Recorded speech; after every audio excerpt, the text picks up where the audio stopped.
La valise était prête depuis 3 jours. Sophie l'avait faite et défaite 2 fois, en se demandant à chaque fois pourquoi elle recommençait. Pas par plaisir, pas par impatience. Plutôt par cette habitude ancienne, profondément enracinée, de se préparer à tout, de ne laisser aucune prise au hasard, comme si être parfaitement organisée pouvait compenser ce qu'elle ressentait depuis toujours dans cette famille. Une sensation diffuse et persistante d'occuper une place que personne n'avait vraiment prévue pour elle. Le vendredi soir, son père Gérard était arrivé à l'heure, sans klaxonner, sans monter. Il avait attendu dans la voiture, moteur allumé. Sophie avait descendu sa valise seule. Dans l'habitacle, l'atmosphère était celle des longs silences de famille. Ces silences qui ne sont pas du calme mais de l'évitement. Sa mère Françoise parlait au téléphone depuis le siège passager, en riant fort, en faisant des gestes que personne ne voyait. Camille, sa sœur cadette de 2 ans, occupait les 2 tiers de la banquette arrière avec ses sacs, son manteau étalé, ses jambes croisées. Elle n'avait pas bougé pour faire de la place. Sophie s'était glissée dans le reste, valise entre les pieds, le coude contre la portière. Le trajet jusqu'à Annecy avait duré 3 heures. Personne ne lui avait adressé la parole directement. Pas une seule fois.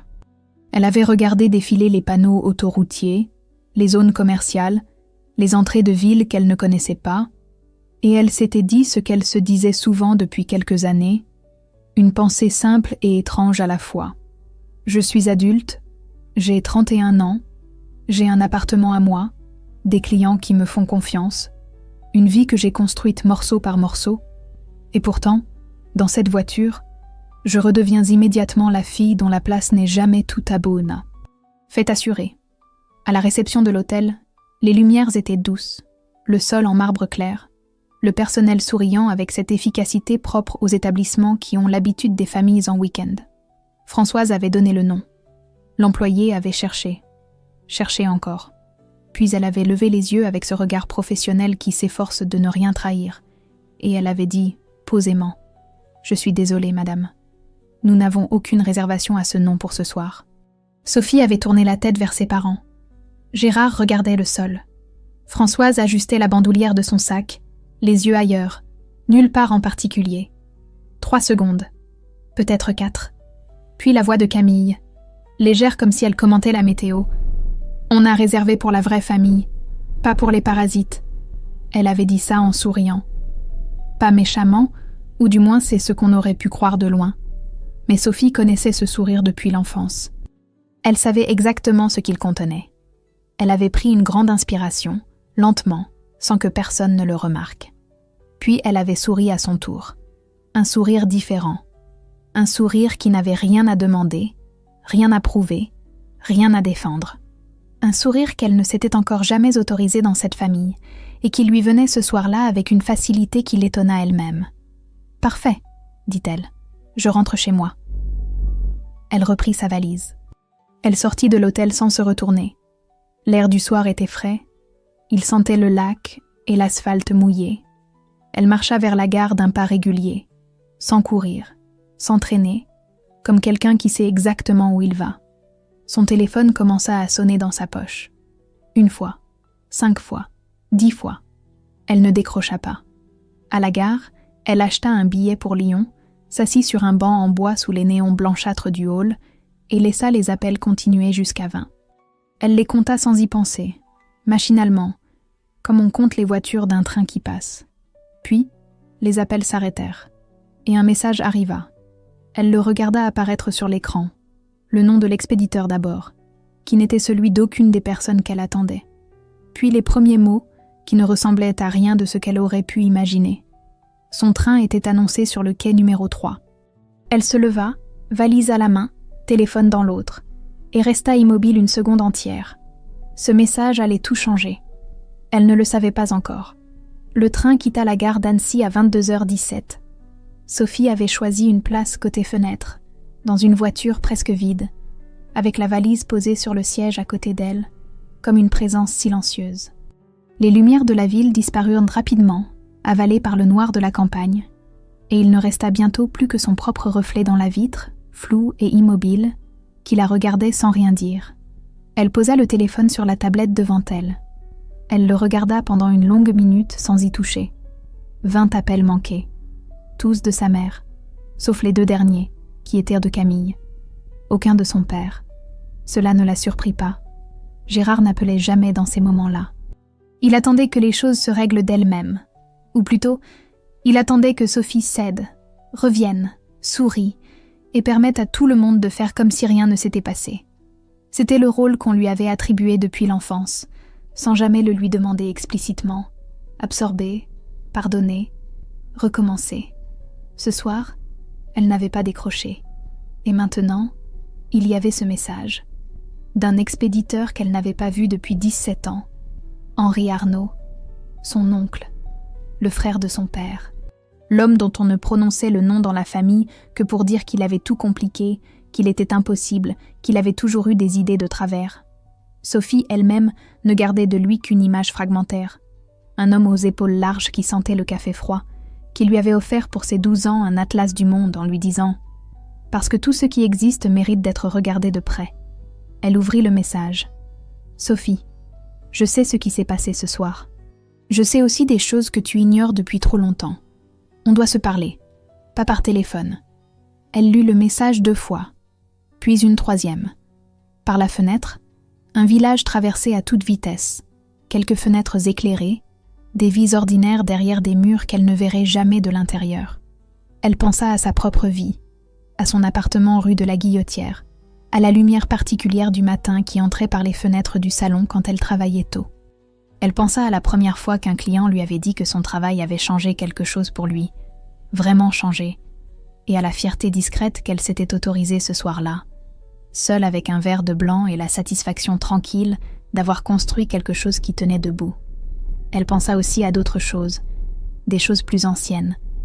Noël, elle avait 9 ans. Elle avait passé 3 semaines à dessiner une carte pour ses parents, avec des étoiles découpées dans du papier doré et son prénom écrit en rouge à l'intérieur. Sa mère l'avait regardé 2 secondes, avait dit « C'est mignon » et l'avait posé sur le rebord de la fenêtre. Le dessin de Camille, lui, avait été accroché au mur du couloir, où il était resté jusqu'au déménagement.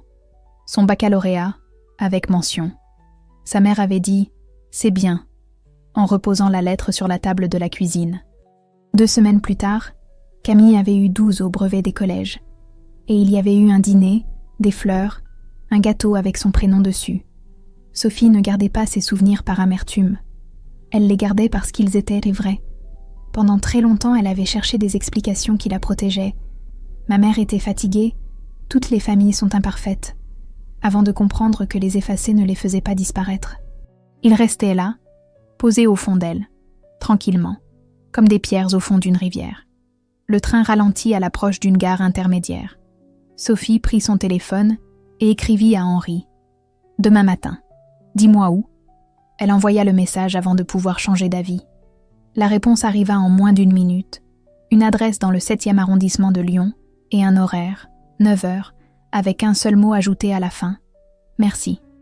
Elle ne sut pas très bien pourquoi ce mot la toucha autant. Peut-être parce qu'il n'y avait rien à lui remercier pour l'instant. Peut-être parce que c'était la première fois de la soirée que quelqu'un lui adressait quelque chose qui ressemblait à de la considération. Elle rangea son téléphone, appuya la tête contre la vitre froide et ferma les yeux. Elle n'avait pas pleuré. Pas une seule fois depuis l'hôtel. Pas dans la rue, pas sur le quai de la gare, pas dans ce train. Elle ne savait pas encore si c'était une force ou simplement un vide qu'elle n'avait pas encore eu le temps de remplir. En descendant à Lyon-Part-Dieu, elle récupéra sa valise et sortit dans l'air frais de la nuit. Devant chez elle, posée contre la porte, attendait le livre qu'elle avait commandé la semaine précédente et complètement oublié. Elle le ramassa, entra, posa sa valise dans l'entrée et remarqua, en accrochant son manteau, que ses mains ne tremblaient plus. Elle n'avait pas décidé d'être forte ce soir. Elle l'avait simplement été. Et c'était, pour l'instant, suffisant. Le café s'appelait Le Passage, rue Auguste-Comte, dans le 7e arrondissement de Lyon. Sophie arriva 5 minutes en avance, commanda un allongé au comptoir et choisit une table près de la fenêtre. Dehors, le trottoir était humide d'une pluie matinale déjà terminée, et les passants marchaient vite, col relevé, mains dans les poches. Elle regarda la rue sans vraiment la voir. les deux mains autour de sa tasse, en se demandant ce qu'on ressent quand on s'apprête à entendre quelque chose qu'on ne pourra plus désapprendre. Henri arriva à 9h pile. Il était plus grand qu'elle ne l'avait retenu, ou peut-être était-ce simplement qu'elle était plus petite à 12 ans. Ses cheveux étaient gris, presque blancs sur les tempes, et il portait un manteau sombre usé au coude, le genre de vêtement qu'on garde longtemps, parce qu'il est devenu une habitude. Il la reconnut immédiatement. Il s'arrêta une seconde sur le pas de la porte, comme pour vérifier quelque chose, puis il traversa la salle et s'assit en face d'elle. Il commanda 2 cafés sans demander. Ils se regardèrent un moment sans parler. Ce fut lui qui brisa le silence, avec une voix posée, légèrement rauque, qui donnait l'impression qu'il avait réfléchi à chaque mot avant de l'utiliser. « Je ne sais pas par où commencer. » Sophie posa sa tasse. « Par le début, » dit-elle. Il hocha la tête lentement, comme si cette réponse lui avait manqué depuis longtemps. Ce qu'Henri raconta ce matin-là prit 40 minutes. Sophie ne l'interrompit pas une seule fois. Madeleine Arnaud, leur grand-mère, était décédée 19 ans plus tôt. Dans les derniers mois de sa vie, lucide jusqu'au bout, elle avait rédigé un testament en présence d'un notaire de confiance. Ce testament stipulait que son appartement du 3e arrondissement, estimé à l'époque à 180 000 €, serait légué non pas à son fils Gérard, mais à sa petite-fille Sophie, alors âgée de 12 ans. Elle avait vu quelque chose, dit Henri. Quelque chose que les autres refusaient de voir. Elle m'en avait parlé, quelques semaines avant sa mort. Elle m'avait dit « Cette petite sera celle qu'on laissera tomber. Je veux qu'elle ait quelque chose à elle, quelque chose que personne ne pourra lui enlever. » Sophie sentit une chaleur étrange monter dans sa poitrine. Pas de la joie, quelque chose de plus ancien, de plus profond. La sensation d'avoir été vue par quelqu'un, vraiment vue, à un moment où elle ne savait même pas encore qu'elle avait besoin de l'être. Henri continua. Gérard et Françoise avaient contesté le testament dès l'ouverture de la succession. Ils avaient argué que Sophie était mineure, que la décision de Madeleine était le résultat d'un affaiblissement cognitif passager, que la procédure notariale comportait des irrégularités. Les recours avaient duré des années, menés discrètement, loin de Sophie qui n'en avait jamais rien su. À un moment, ses parents avaient cru avoir définitivement écarté le testament, mais ils avaient oublié Henri. Ton père m'avait demandé de lui remettre la copie notariée originale que Madeleine m'avait confiée, dit-il en posant les 2 mains sur la table. Je ne la lui ai jamais donnée. Je l'ai gardée. 20 ans.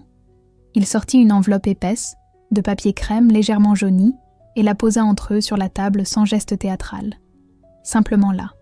Ce n'est pas une garantie, dit-il. Les recours juridiques sont longs, et rien n'est simple dans ces affaires. Mais c'est une base solide. Un avocat spécialisé pourra te dire ce que ça vaut vraiment. Sophie regarda l'enveloppe. Elle pensa à toutes ces années pendant lesquelles ses parents avaient su et s'étaient tus. Elle n'était pas en colère. Pas encore. Elle était dans cet état particulier qui précède la colère, quand on comprend quelque chose de si fondamental qu'on a besoin de silence pour le digérer. Elle savait, dit Sophie doucement. Ce n'était pas une question. Henri acquiesça. Elle savait.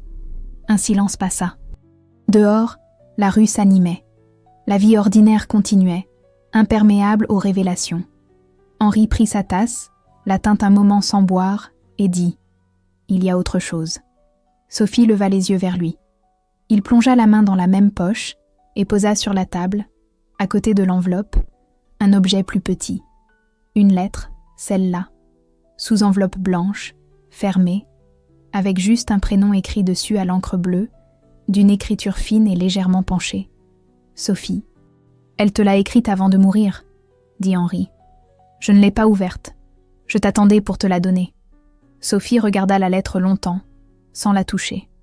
À l'extérieur, un rayon de soleil traversa brièvement les nuages et éclaira la table, la lettre, les mains de Sophie posées de chaque côté, comme encadrant quelque chose de précieux qu'elle n'avait pas encore osé prendre. Sophie ne l'ouvrit pas ce soir-là. Elle rentra chez elle avec la lettre dans son sac et la laissa là. Pas par peur, plutôt parce que certaines choses méritent qu'on se prépare à les recevoir, qu'on ne peut pas lire certains mots entre 2 rendez-vous, debout dans une cuisine, en attendant que l'eau bouille. Elle attendit 3 jours. Ces 3 jours, Elle les vécut normalement. Ses clients, ses fichiers, ses délais. Un projet de refonte pour une association culturelle du 6e arrondissement qui n'arrivait pas à se décider sur une palette de couleurs. Une correction de maquette à minuit parce qu'elle avait mal lu un brief. Le marché de la Croix-Rousse le mardi matin, ses tomates, son fromager habituel, qui lui gardait toujours un morceau de comté affiné sans qu'elle ait besoin de demander. Le mercredi midi, elle déjeuna avec Inès dans un petit restaurant japonais de la presqu'île. Inès était graphiste comme elle, plus bruyante, plus entière dans ses réactions, avec cette façon de dire exactement ce qu'elle pensait sans jamais blesser vraiment. Elles se connaissaient depuis 7 ans, depuis un atelier de typographie où elles avaient débattu des mérites du Garamond et du Baskerville avec une intensité que seuls les graphistes comprennent. Sophie lui raconta tout. Annecy, Henri, le testament, la lettre non ouverte. Inès l'écouta sans l'interrompre, ce qui n'était pas dans ses habitudes. Et quand Sophie eut terminé, elle resta silencieuse un moment, les baguettes suspendues au-dessus de son bol. « Ta grand-mère t'a protégée de l'intérieur de sa propre famille, » dit-elle enfin. « C'est l'acte d'amour le plus concret que j'ai jamais entendu. » Sophie ne répondit pas, mais quelque chose se dénoua légèrement dans sa poitrine. « Et la lettre ?» dit Inès. « Elle est dans mon sac. »« Depuis 3 jours ?»« Depuis 3 jours. » Inès reposa ses baguettes. « Quand tu seras prête ?» dit-elle simplement. « Pas avant. » Ce soir-là, Sophie sortit la lettre de son sac et la posa sur sa table de nuit. Elle se coucha, éteignit la lumière, et dormit avec elle à côté d'elle dans le noir. Le jeudi soir, elle l'ouvrit. Elle s'installa dans le canapé, les jambes repliées sous elle, une tasse de thé sur la table basse. Elle décacheta l'enveloppe avec soin et déplia les pages. 5 feuillets manuscrits, à l'encre bleue délavée par le temps, d'une écriture fine qui penchait légèrement vers la droite. Elle commença à lire. Madeleine écrivait à sa petite fille de 12 ans avec une précision et une douceur qui firent mal doucement. Elle ne parlait pas de l'appartement dans les premières pages. Elle parlait de Sophie. De la façon dont elle la regardait lors des repas de famille, assise à l'autre bout de la table, silencieuse dans un sens qui n'était pas de la timidité mais de l'attention. De la façon dont Sophie observait les gens avant de leur parler, comme si elle voulait d'abord comprendre à qui elle avait affaire. « Tu as les yeux de quelqu'un qui pense beaucoup et qui dit peu », écrivait-elle. « Garde les deux.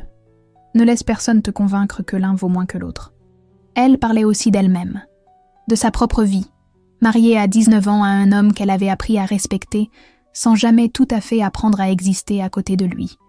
Des années passées à réduire sa propre voix pour ne pas prendre trop de place dans une maison qui était pourtant la sienne. J'ai mis trop longtemps à comprendre que se faire toute petite ne rend pas les autres plus grands, ça rend juste la pièce plus vide. Sophie lut ces lignes 2 fois. Elle pensa à toutes les fois où elle avait baissé la voix, à toutes les fois où elle avait ri d'une blague qui la visait, à toutes les fois où elle avait dit « c'est bon, ça ne fait rien », alors que ça faisait quelque chose. Dans la dernière page, Madeleine parlait de l'appartement, brièvement, avec la franchise tranquille d'une femme qui a réglé ses affaires et n'a plus besoin de tourner autour. Ce bien est à toi. Pas parce que tu en as besoin matériellement, mais parce que tu as besoin de savoir qu'il existe une chose dans ce monde qu'on a pensée pour toi avant même que tu saches en avoir besoin. Et la dernière phrase, seule sur la dernière ligne, avec une légère pression du stylo qui indiquait qu'elle avait été écrite lentement. « Je t'ai aimée en premier, Sophie. » Elle replia les pages avec soin, les remit dans l'enveloppe, et resta immobile un long moment dans le silence de son appartement. Elle ne pleurait pas. Elle regardait droit devant elle, vers la fenêtre derrière laquelle Lyon continuait son bruit ordinaire. Ce soir-là, elle dormit d'un seul bloc, sans se réveiller une seule fois. Et le lendemain matin, sans tout à fait savoir pourquoi, elle ouvrit un nouveau document sur son ordinateur, écrivit en haut de la page un titre provisoire, et commença à écrire. La maison d'édition s'appelait « Les Lisières ». C'était une petite structure au 3e étage sans ascenseur, avec des couloirs tapissés de livres empilés à même le sol et une odeur de papier chaud qui rappelait les bibliothèques d'enfance. Sophie y arriva un mardi matin, avec son ordinateur et le léger trac qu'elle ressentait toujours avant une première réunion, cette tension productive qu'elle avait appris à ne plus confondre avec de la peur. Le projet était ambitieux pour une maison de cette taille.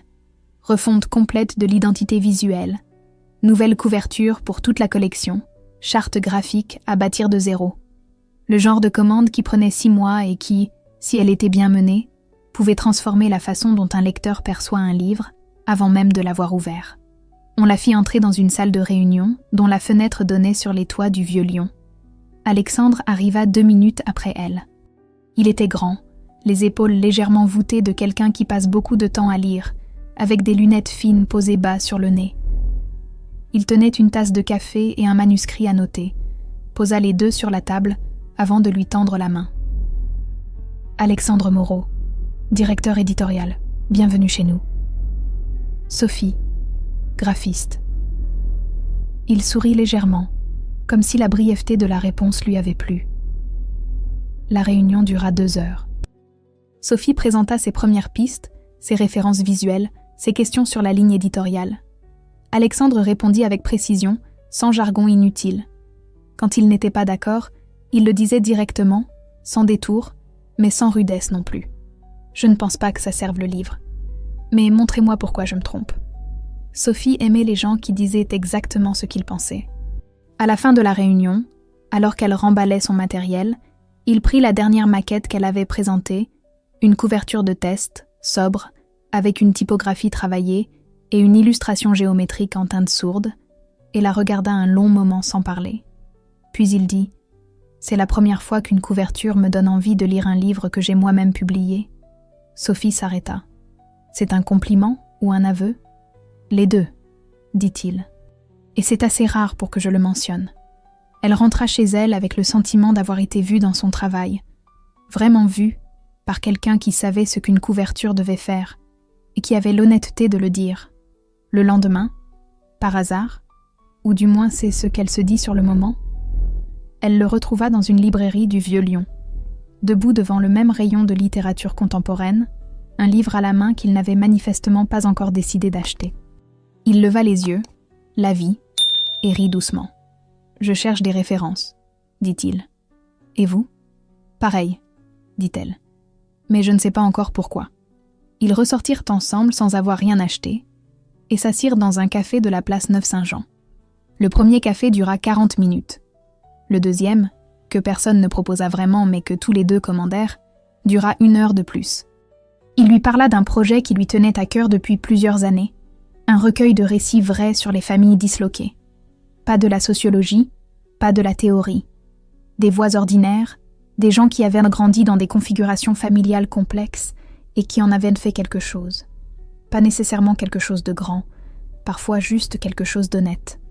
La plupart des livres sur ce sujet sont écrits par des gens qui regardent de l'extérieur, dit-il. Ce qui m'intéresse, c'est l'intérieur. Sophie tint sa tasse des 2 mains et ne dit rien. Vous avez l'air de connaître ce sujet, dit-il sans insister, comme une observation posée là sans obligation de suite. Un peu, dit-elle. Il hocha la tête et n'insista pas. C'était précisément ce qu'elle aurait fait à sa place. En rentrant ce soir-là, Sophie rouvrit le document qu'elle avait commencé 3 jours plus tôt. Elle avait écrit 2 paragraphes, hésitants, qui tournaient autour de quelque chose sans y entrer vraiment. Elle les relut, les effaça et recommença différemment. Cette fois, les mots vinrent plus vite. Elle écrivit pendant 1 heure et demie sans s'arrêter, en oubliant de finir son thé, en oubliant que la fenêtre était restée ouverte. Quand elle s'arrêta, elle avait 3 pages qui disaient quelque chose de vrai. Elle sauvegarda le fichier, ferma l'ordinateur et resta assise dans le silence de son appartement. Elle pensait à Alexandre, à la façon dont il avait écouté sans remplir les silences.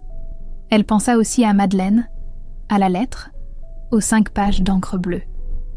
Et elle se demanda, pour la première fois depuis longtemps, ce que ça faisait d'être quelqu'un dont l'histoire méritait d'être racontée. Le téléphone sonna un jeudi matin, à 9h20. Sophie était à son bureau depuis 1 heure, les écouteurs dans les oreilles, concentrée sur une correction de maquette qui réclamait toute son attention. Elle vit le nom s'afficher sur l'écran et resta immobile 3 secondes, les mains au-dessus du clavier. « Maman !» Elle décrocha. « Sophie, c'est moi. » La voix de Françoise avait ce ton particulier des moments où elle cherchait à reprendre le contrôle. Posée en surface, tendu en dessous, avec une douceur forcée qui sonnait creux à qui la connaissait bien. « Je sais, » dit Sophie. « Bonjour. » Un silence bref. Françoise n'aimait pas être devancée. « J'appelle parce que je pense qu'on devrait se parler. Ce qui s'est passé à Annecy, tu as mal pris les choses. » Sophie posa ses écouteurs sur le bureau. Elle se leva, alla jusqu'à la fenêtre, regarda la rue en bas. Une femme poussait un vélo chargé de courses. Un enfant courait devant sa mère sur le trottoir. La vie ordinaire, imperméable. C'était une erreur d'organisation, continua Françoise. Ta sœur plaisantait, tu la connais. Elle ne mesure pas toujours ses mots. Elle les mesure très bien, dit Sophie calmement. C'est précisément le problème. Nouveau silence, plus long cette fois. Après tout ce qu'on a fait pour toi, dit Françoise, et sa voix monta d'un demi-ton, cette façon qu'elle avait de transformer une conversation en bilan comptable, où Sophie serait toujours en déficit. Maman, on t'a élevée, on t'a... Maman, dit Sophie à nouveau, plus doucement cette fois. Je ne veux pas me disputer, mais je ne vais pas non plus faire semblant que ça ne s'est pas passé. Tu dramatises. Non. Le mot tomba simplement, sans agressivité, sans élévation de voix. Un mot plat et solide comme une porte fermée à clé. Françoise changea de registre. Sophie sentit le glissement, cette technique rodée depuis des décennies. La voix se radoucit, prit une nuance presque blessée. Henri t'a dit des choses.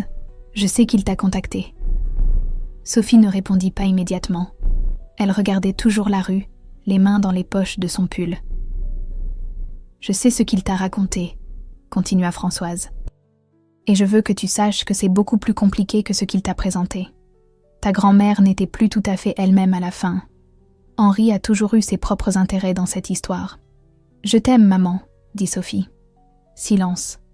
Je t'aime, répéta-t-elle. Mais j'ai raccroché. Et elle raccrocha. Elle resta debout devant la fenêtre encore 1 minute, le téléphone dans la main, sans bouger. Puis elle sentit ses mains trembler légèrement, et elle s'en étonna presque, parce que sa voix à elle n'avait pas tremblé une seule fois. Elle s'assit sur le canapé et resta immobile 10 minutes. Pas à réfléchir, pas à analyser, juste à laisser passer ce qui devait passer. Puis elle prit son téléphone et écrivit à Inès. Je viens d'établir une vraie limite pour la première fois de ma vie. J'ai envie de vomir et de sauter au plafond en même temps. La réponse arriva en moins d'1 minute. C'est exactement comme ça que ça se passe. Bravo. On fait ça ? Sophie sourit. Un sourire vrai, petit, qui lui fit du bien. Elle répondit « Vendredi » et se remit au travail. Ce soir-là, elle dîna seule, sans écran. Elle pensa à sa mère, à cette voix tendue sous la douceur, à toutes les années où elle avait laissé cette voix décider de ce qu'elle ressentait. Elle essayait de comprendre la différence entre pardonner et accepter, entre aimer quelqu'un et se laisser définir par lui. À 22h, en préparant sa tisane, elle entendit la notification de sa boîte mail. Elle ne consultait plus ses mails le soir, mais quelque chose la fit regarder. L'expéditeur était un cabinet d'avocats lyonnais qu'elle ne connaissait pas. L'objet était sobre, presque administratif. Succession Madeleine Arnaud. Demande de clarification. Elle posa sa tasse. Elle lut le mail 2 fois, lentement. Ses parents avaient mandaté un avocat. Ils demandèrent qu'elle se manifeste pour clarifier sa position concernant les documents en possession de Henri Arnaud, dans un délai de 15 jours. Sophie referma l'application. Elle prit sa tisane, retourna s'asseoir dans le canapé et resta silencieuse un long moment dans la lumière douce de son salon. Le combat allait commencer. Un combat plus formel, plus froid, avec des mots comme succession et clarification. Elle n'avait jamais aimé les conflits, mais pour la première fois, elle n'avait pas envie de reculer. Elle prit son téléphone et chercha le numéro d'Henri. Il décrocha à la 2e sonnerie, comme s'il attendait. « Ils ont mandaté un avocat », dit-elle. « Je sais », dit Henri. « J'ai reçu le même courrier. » Un silence bref. « Tu es prête ?» Sophie regarda par la fenêtre. Les lumières de Lyon dans la nuit, les toits, le ciel bas et orangé. « Je crois que oui », dit-elle. Les semaines suivantes furent les plus difficiles depuis Annecy. Pas d'effondrement soudain, pas de nuit passée à pleurer. C'était plus discret, plus insidieux, le sommeil fragmenté, la concentration qui part en milieu de phrase, le réfrigérateur ouvert le soir devant lequel on reste sans rien prendre parce qu'on ne sait pas ce qu'on veut à la place. L'avocat de ses parents envoya 2 lettres supplémentaires en l'espace de 10 jours. Des lettres formelles, froides, qui utilisaient le mot « indu » et l'expression « bonne foi contestable », avec une précision qui faisait mal, non pas parce qu'elle était injuste, mais parce qu'elle transformait une histoire familiale en dossier juridique, avec des pièces numérotées et des délais de réponse. Henri avait trouvé un avocat spécialisé en droit successoral, Maître Renaud, un homme calme et méthodique, qui avait examiné les documents et dit, sans excès d'optimisme ni de pessimisme, « Le dossier est solide, mais ce sera long. » Long. Le mot restait dans la tête de Sophie comme une note de basse continue. Elle continuait à travailler. Les charges ne s'arrêtaient pas parce que la vie personnelle se compliquait et il y avait quelque chose de presque rassurant dans cette obligation. Se lever, livrer ce qu'on avait promis, recommencer le lendemain. Le projet des lisières avançait bien. Alexandre et elle se voyaient 2 fois par semaine pour des réunions de suivi, et Sophie avait remarqué que ces matinées-là étaient les seules où elle oubliait complètement tout le reste. Un soir de novembre, après une réunion qui s'était étirée plus tard que prévu, Alexandre lui demanda si tout allait bien. La question était simple, peut-être trop simple. Sophie ouvrit la bouche pour dire « Oui, très bien ». Cette réponse automatique qu'elle donnait depuis des années à quiconque lui posait cette question, et elle s'entendit dire à la place « Pas vraiment, non ». Elle en fut la première surprise. Alexandre ne dit pas « ça va aller ». Il ne prit pas non plus l'air préoccupé de quelqu'un qui cherche quoi répondre. Il dit simplement « Tu veux m'en parler ? Ou tu veux qu'on change de sujet ?»« Les deux, » dit-elle. Il sourit légèrement. « On peut faire les deux. » Ils sortirent ensemble et longèrent les quais de Saône pendant près de 2 heures.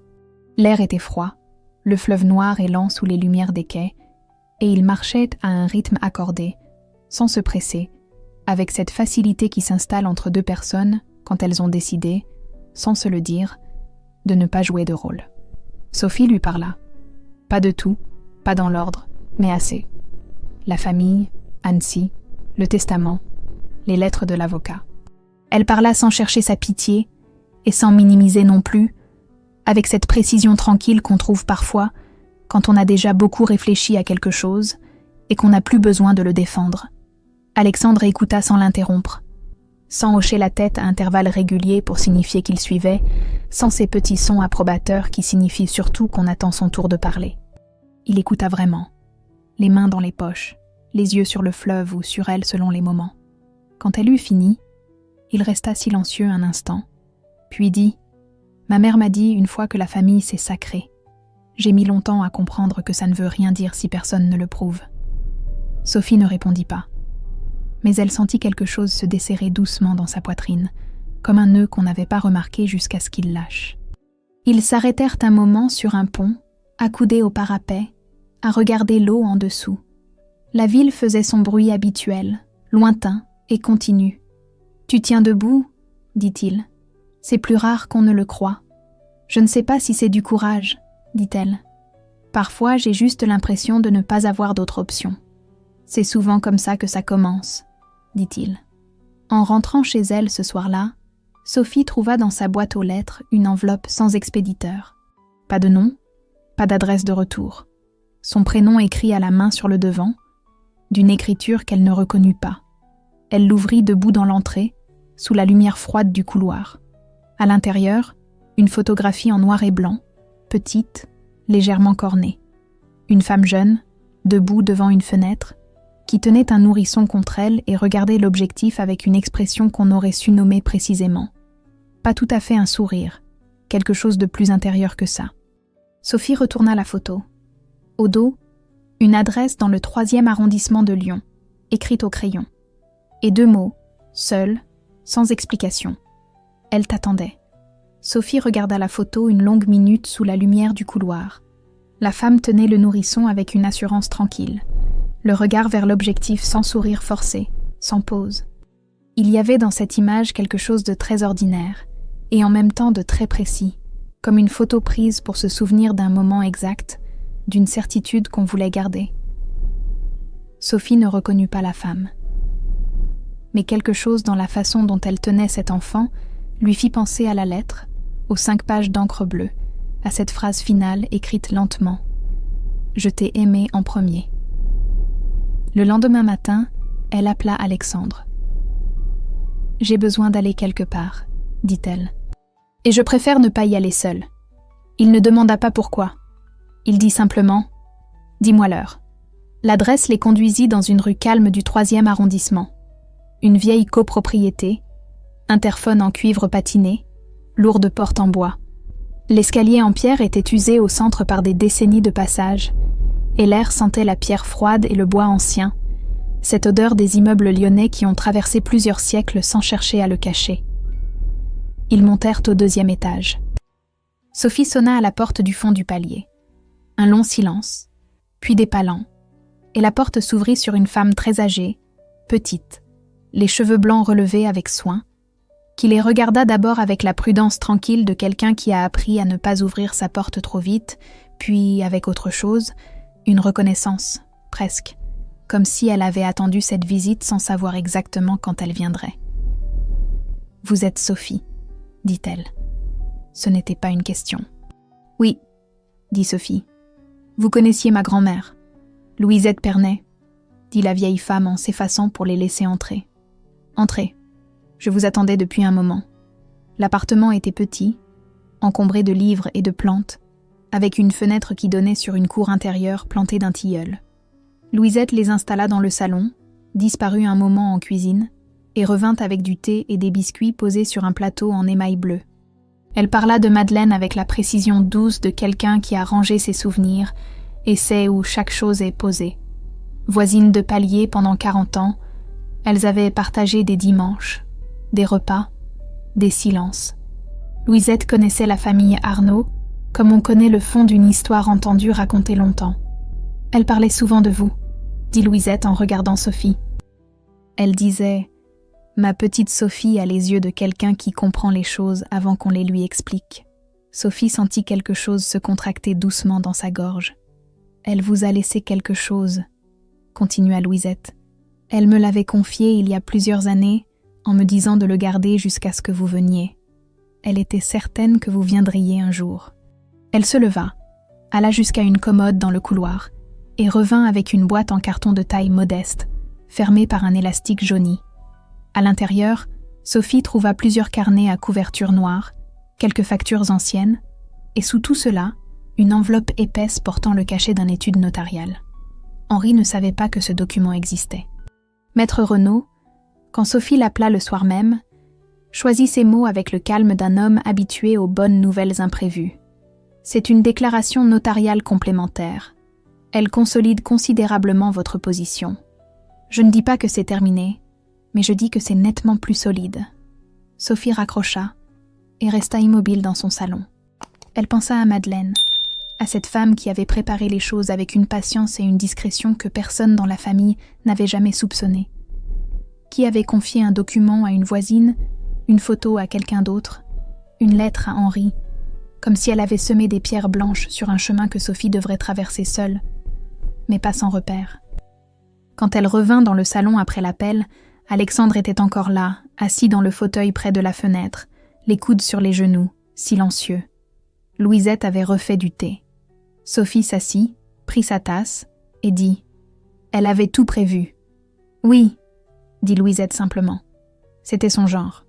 Sur le chemin du retour, ils marchèrent côte à côte dans les rues du 3e sans beaucoup parler. Le soir tombait tôt, le ciel virait à un bleu profond entre les toits. À un moment, dans une rue étroite où les façades se rapprochaient des deux côtés, Alexandre prit doucement la main de Sophie. Elle ne dit rien. Elle la lui laissa.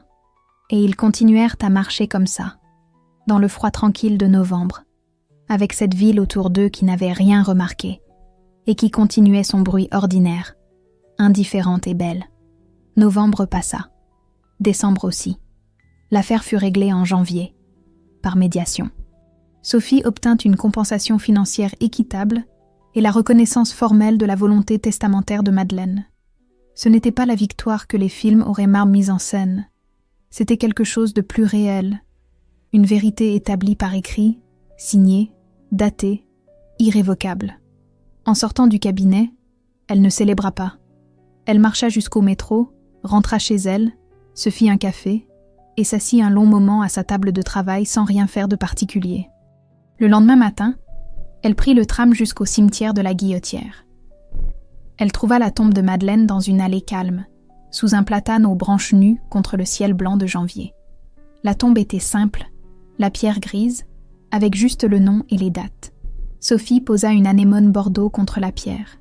Une seule, parce que Madeleine, dans sa lettre, avait dit qu'elle n'aimait pas les bouquets trop chargés, qu'une fleur bien choisie valait mieux que 10 fleurs de circonstance. Elle resta debout devant la tombe un moment, sans parler, sans pleurer non plus. Elle pensa à toutes les choses que Madeleine avait comprises sans les dire, à toutes les pierres blanches semées sur un chemin que Sophie venait de finir de traverser. Elle dit tout bas « Je t'ai reçu ». Puis elle repartit. Le déjeuner avec ses parents eut lieu un samedi de février, dans un restaurant du quartier Confluence, que sa mère avait choisi. Camille n'était pas là. Sophie arriva à l'heure, commanda sans hésiter, et s'assit en face d'eux avec le sentiment tranquille de quelqu'un qui sait exactement quelle place il occupe et n'a plus besoin qu'on la lui confirme. Le repas fut maladroit. Gérard parla de son jardin, de choses qui n'engageaient à rien. Françoise fut plus prudente qu'à l'habitude, comme si elle prenait la mesure de quelque chose qu'elle ne pouvait plus nommer. À un moment, entre le plat et le dessert, Françoise dit « Tu as changé ». Sophie posa sa fourchette, la regarda. « J'ai arrêté d'attendre votre permission pour exister », dit-elle. Personne ne répondit, mais personne ne détourna les yeux non plus. Et dans ce silence-là, dans cette fraction de seconde, où rien ne fut dit et où tout fut pourtant suspendu, Sophie sentit qu'une chose s'était terminée proprement, sans bruit, comme se ferme une porte qu'on avait laissée ouverte trop longtemps par habitude. Elle rentra à pied. Il faisait froid et le ciel était dégagé, ce bleu d'hiver qui pique les yeux et qui rend les contours des choses absolument nettes. Elle marcha pendant 1 heure sans destination précise, en regardant les façades, les lumières des cafés derrière les vitres embuées. Avec Alexandre, les choses avaient continué à leur rythme, sans forcer. Ils cuisinaient ensemble le dimanche, se disputaient sur des films avec une légèreté qui était en réalité quelque chose de plus solide. La marque de 2 personnes qui se font assez confiance pour ne pas être toujours d'accord. Il lisait ses maquettes avant qu'elle les envoie. Elle lisait ses manuscrits avant qu'il les valide. Aucun des deux ne faisait semblant que c'était simple. Aucun des deux ne faisait semblant que c'était autre chose que ce que c'était. Un soir, alors qu'elle relisait les dernières pages de son texte, il s'approcha derrière elle et lut par-dessus son épaule en silence. Quand il eut terminé, il dit « Ce n'est pas un témoignage, c'est de la littérature. » Elle tourna la tête vers lui. « Tu dis ça parce que tu es éditeur. »« Je dis ça parce que c'est vrai, » dit-il. « Et parce que Madeleine avait raison de te choisir. » Sophie se retourna vers son écran. Elle avait 62 pages écrites la nuit, le matin tôt, entre 2 livrables clients, dans les marges de sa propre vie. 62 pages qui disaient quelque chose de vrai sur ce que c'est que de se sentir de trop, et de décider un jour, sans fanfare, de ne plus l'être. Elle ne savait pas encore ce qu'elle en ferait. Peut-être rien. Peut-être tout. Ce dimanche matin de février, dans son appartement baigné de cette lumière d'hiver qu'elle aimait plus que toutes les autres, Sophie s'installa à son bureau avec son café, ouvrit son fichier et relut la première phrase qu'elle avait écrite des mois plus tôt, dans l'élan hésitant d'un soir où quelque chose venait de se fissurer en elle pour laisser entrer de l'air. Elle l'effaça et en écrivit une autre, plus juste, plus libre, à la hauteur de ce qu'elle avait traversé. Ma mère a oublié de me réserver une chambre. Ce jour-là, sans le savoir, elle m'a rendu la plus grande liberté de ma vie. Dans la chambre, Alexandre dormait encore. Sur le mur près du bureau, dans un cadre simple en bois clair, la lettre de Madeleine. Sur la table, une anémone bordeaux dans un verre d'eau. Dehors, Lyon s'éveillait doucement, et Sophie écrivait. Let me go inside the windmill one. Is this a house or what even is this? I guess, kinda. I can't You even. gotta, like, Where's the freaking front door, parkour man? in. I don't even know where it is. Where's It's the on the other front side. door? It's facing the wrong way. Oh. Like, look, the front door's over here. Oh, it's a shop. Oh, it's a Oh, this is the nursery daycare merchant? place. The daycare place. What daycare? I don't get it. Daycare for your Pokemon? Yeah.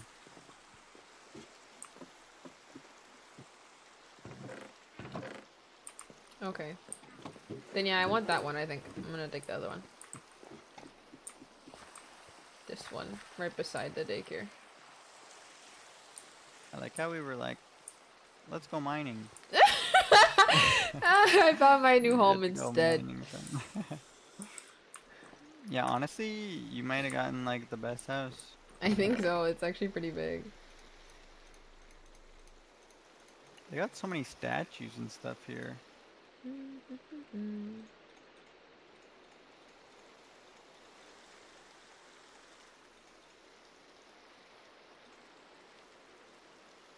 Dude, I just like killed the guy that's living in here. There's 2 people living in this one. Oh wait, really? Yeah, there's a few people living in mine. Do I kill them as well? I think you can fight them though. Fight them and then kill them. Yeah, battle them, assert dominance, and then take their house. Yes. Yes.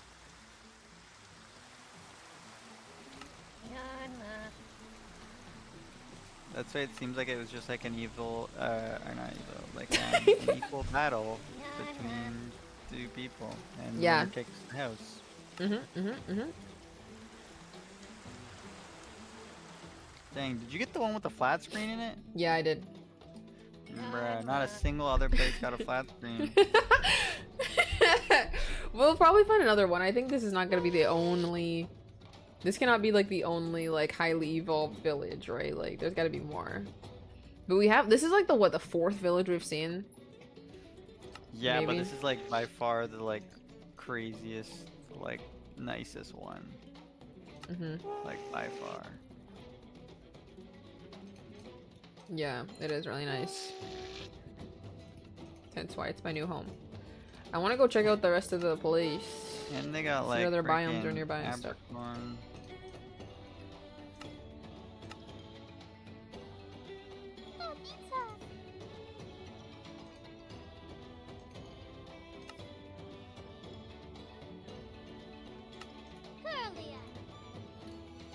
No, my Curlia died. Poo poo.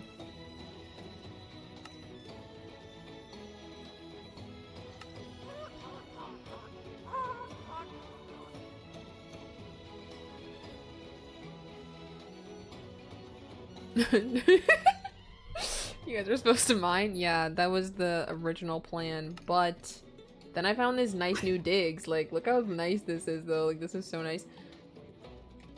Now I'm battling for this house.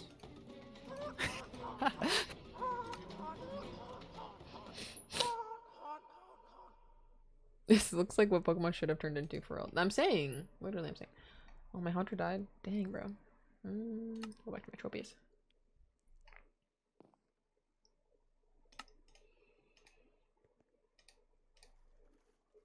No, Okay, he down killed the road him. from you. No.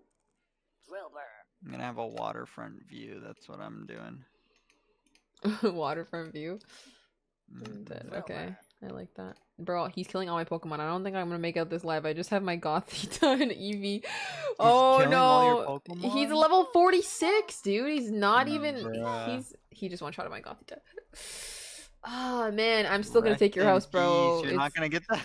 I'm still gonna take it. I don't care. Eevee, come on, Eevee. Come on, Eevee.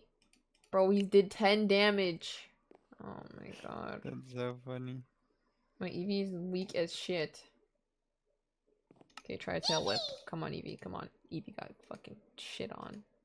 I just died. Now you die.